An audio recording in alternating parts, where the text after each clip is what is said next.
click the subscribe button and also press the bell icon to get the notification of every video I upload.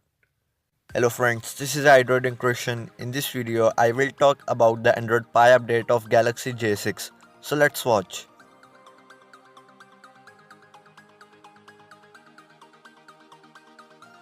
So friends, the Galaxy J6, which was launched with Android Oreo out of the box, is now getting Android Pie update. The update is currently available in Ukraine. The Galaxy J6 is the first J series device which is getting Android Pie with One UI. And it is surprising that a J series device is getting major Android update too early, as if we take a look at past, Samsung had always give a major OS update at the most end to its J series phone.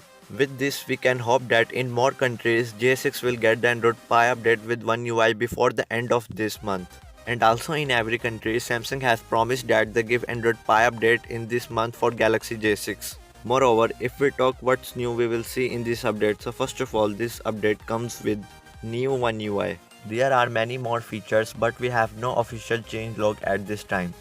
The update comes with March security patch also. So friends, this is the latest news. I hope you will like the video, so subscribe the channel, like and share the video. Peace out.